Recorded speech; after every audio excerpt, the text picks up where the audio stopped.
Welcome my dear students and friends, ট্রান্সলেশনের আরেকটি নতুন ক্লাসে তোমাদের সকলকে স্বাগত। আজকের বাংলা অনুচ্ছেদটি আমরা রবীন্দ্রনাথ ঠাকুরের ছোট গল্প পোস্ট মাস্টার থেকে নিয়েছি। বাংলা অনুচ্ছেদটি তোমরা বোর্ড থেকেও লিখে নিতে পারো অথবা এর পিডিএফ ডাউনলোড লিঙ্ক ক্লাসের ডেসক্রিপশন বক্সে দেওয়া থাকবে, সেখান থেকেও নোট ডাউন করে নিতে পারো। Let us start our class. দেখো, প্রথম বাক্যটা কি বলেছে? রতন আর কোনো কথা জিজ্ঞাসা করিল না। সাবজেক্ট কি? রতন। এই সেন্টেন্সটিকে আমরা দুভাবে ট্রান্সলেট করতে পারি। প্রথমত দেখে নাও, রতন আর কোনো কথা জিজ্ঞাসা করিল না, নেগেটিভ সেন্টেন্স। তার জন্য আমরা কি নিয়ে আসবো? Past tense. Ratan did not, জিজ্ঞাসা করা আস্ক, নেগেটিভ হয়ে গেল। রতন ডিড নট আস্ক আর কোনো কথা, any further, any further question. এটাও করতে পারি। আর কি করতে পারি? রতন আস্কড, নেগেটিভটা আমরা কিভাবে করব? এখানে নো, এই ওয়ার্ডটাকে নিয়ে আসবো। No further questions. Ratan asked no further question, এটাকে আমরা এইভাবে করতে পারি। বা Ratan did not ask any further question. বোঝা গেল? এখানে আর একটা জিনিস দেখো, ফার্দার, FURTHER ও ফার্দার হয়, আবার FARTHER ও ফার্দার হয়। তফাৎ কি? FARTHER ফার্দার মানে হচ্ছে অধিকতর, দূরবর্তী, আরো দূরের জিনিসকে আমরা ফার্দার বলি। আর FURTHER ফার্দার হলো আরো। FURTHER হলো আরো, আর FARTHER ফার্দার হলো অধিকতর, দূরবর্তী। দূরের ক্ষেত্রে আমরা FARTHER ফার্দার ব্যবহার করব। আর টাইমস, নাম্বার অফ টাইমস বা কোয়ান্টিটির ক্ষেত্রে আমরা FURTHER ব্যবহার করব। বোঝা গেল? লিখে নাও। পরের বাক্যটা দেখো, পোস্টমাস্টার আপনি তাহাকে বলিলেন, তিনি বদলির জন্য দরখাস্ত করিয়াছিলেন, দরখাস্ত নামঞ্জুর হইয়াছে। প্রথম অংশটুকুর আগে করি। পোস্টমাস্টার আপনি তাহাকে বলিলেন, দা পোস্টমাস্টার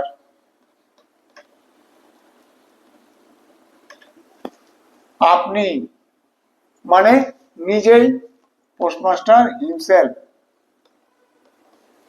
পোস্টমাস্টার নিজেই। বলিলেন, টোল্ড কাকে? রতনকে। রতন স্ত্রীলিঙ্গ। টোল্ড হার দ্যাট, যে তিনি বদলির জন্য দরখাস্ত করিয়াছিলেন। তাহলে কি হবে? হি, দরখাস্ত করা কি? অ্যাপ্লাই, হি অ্যাপ্লাইড। কিসের জন্য? অ্যাপ্লাইড ফর বদলি, ট্রান্সফার।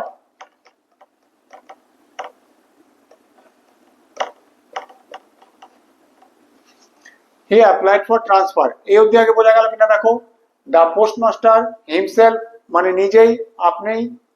টোল্ড হার কাকে? রতনকে। টোল্ড হার দ্যাট, যে হি অ্যাপ্লাইড ফর ট্রান্সফার, তিনি বদলির জন্য দরখাস্ত করিয়াছিলেন। দরখাস্ত নামঞ্জুর হইয়াছে। বাট এখানে একটা লিখতে পারো, বাট লিখতেও পারো, নাও লিখতে পারো। বাট দা, এখানে দরখাস্তকে আমরা প্রেয়ারও বলতে পারি। দা প্রেয়ার, নামঞ্জুর হওয়া মানে প্রত্যাখ্যান হয়েছে। প্রত্যাখ্যান করা ইংরেজি কি? Reject. The prayer has been rejected. বোঝা গেল? নামঞ্জুর হইয়াছে, has been rejected by someone, সেটা আর বললাম না। প্যাসিভ ভয়েস, প্রেজেন্ট পারফেক্ট টেন্সের passive voice, by someone, by সামওয়ানটা আর বললাম না। বোঝা গেল? দেখে নাও। The postmaster himself told her that he applied for transfer, but দিতেও পারো, নাও দিতে পারো। The prayer has been rejected. বোঝা গেল? লিখে নাও। পরের অংশটা কি বলতে দেখো, তাই তিনি কাজে জবাব দিয়া বাড়ি যাইতেছেন। তিনি বাড়ি ফিরিয়া যাইতেছেন। প্রথমে আমরা করি কি? তাই, দেয়ারফর করতে পারি।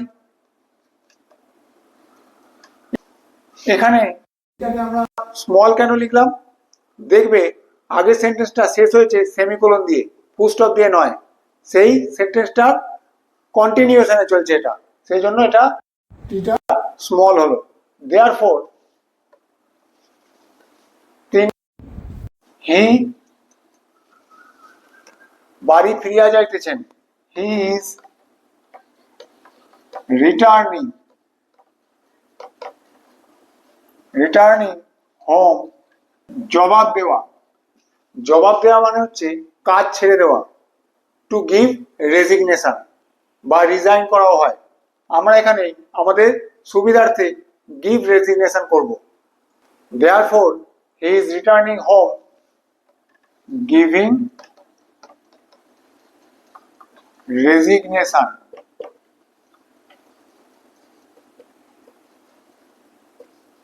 from his job। বোঝা গেল?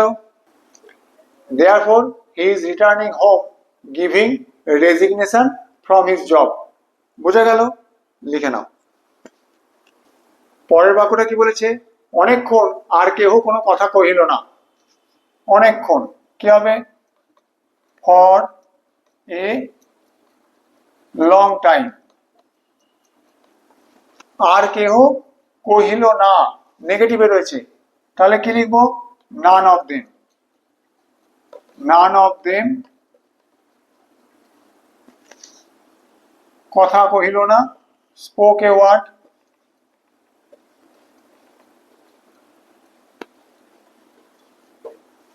বোঝা গেল? For a long time none of them spoke a word. লিখে নাও। পরের বাক্যটা দেখো, অনেকটা বড় বাক্য। মিট মিট করিয়া প্রদীপ জ্বলিতে লাগিল এবং এক স্থানে ঘরের জীর্ণ চাল ভেদ করিয়া একটি মাটির সরার ওপর টপ টপ করিয়া বৃষ্টির জল পড়িতে লাগিল। এই অবধি আগে করে নাও। মিট মিট করিয়া প্রদীপ জ্বলিতে লাগিল, প্রদীপ জ্বলিতে লাগিল, দা ল্যাম্প continued to মিট মিট করে জ্বলা, ফ্লিকার। ফ্লিকার মানে হচ্ছে শেষ যে স্ফুলিঙ্গ, মানে যখন আলো নিভে এসেছে সেই মুহূর্তটাকে বলা হচ্ছে ফ্লিকার। কন্টিনিউ টু ফ্লিকার, মিট মিট করে, dimly. The lamp continue to flicker dimly and এক স্থানে ঘরের জীর্ণ চাল ভেদ করিয়া। কি হবে, ভেদ করিয়া আগে লিখি। ভেদ করিয়া মানে মধ্য দিয়ে, থ্রু এ হোল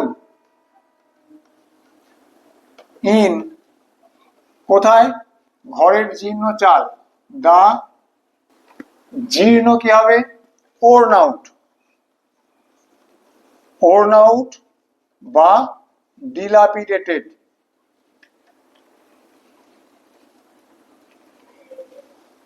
থ্যাচ, খড়ের চাল, থ্যাচ। ঘরের কি হবে, থ্যাচ অফ দ্য রুম। বৃষ্টির জল টপ টপ করিয়া পড়তে লাগিল। দেখো এতক্ষণ কিন্তু সাবজেক্ট আমরা বলিনি এই অংশটার, সাবজেক্ট কি এখানে বৃষ্টির জল, রেন ওয়াটার। কি, টপ টপ করে পড়া, ড্রিপ। জল যখন টপ টপ করে পড়ে সেটাকে আমরা কি বলবো, drip. Rain water continued to drip. তাহলে কি হলো, through a hole in the worn out or dilapidated thatch of the room rain water continue to drip, মানে রেন ওয়াটার বা বৃষ্টির জল টপ টপ করে পড়তে থাকলো। কোথা দিয়ে, খড়ের চালের মাঝখানে একটা ছিদ্র দিয়ে বা জীর্ণ চাল ভেদ করে। কন্টিনিউ টু ড্রিপ কিসের ওপরে, একটা মাটির সরার ওপরে। অন, কোথায় পড়তে লাগলো, মাটির সরার উপরে। অন অ্যান্ড, মাটির কি হবে, আর্দেন। আর দেন এবার সরা, সরা কি হবে? প্ল্যাটার বা পটও করতে পারি, যে কোনো একটা। The lamp continue to flicker dimly, dimly মানে হচ্ছে মিটমিট করে, আর ফ্লিকার মানে হচ্ছে কোনো আলো নিভে যাওয়ার আগের মুহূর্ত যেভাবে জ্বলে সেটাকে ফ্লিকার বলা হয়। The lamp continued to flicker dimly, and through a hole in the worn out or dilapidated thatch of the room, rainwater continued to drip on an earthen platter or pot. বোঝা গেল? না বুঝতে পারলে comment করে জানিও। আশা করি আজকের ট্রান্সলেশনের ক্লাসটি করে তোমাদের ভালো লেগেছে। এইভাবে তোমরা ট্রান্সলেশন বাড়িতে প্র্যাকটিস করতে থাকো, তাহলে তোমরা নিজেরাই ইংরাজি লিখতে পারবে। ক্লাস ভালো লাগলে অতি অবশ্যই ভিডিওটিকে লাইক করো, চ্যানেলটিকে সাবস্ক্রাইব করো, আর বন্ধুদের মাঝে চ্যানেলটিকে শেয়ার করে দিও। Thank you.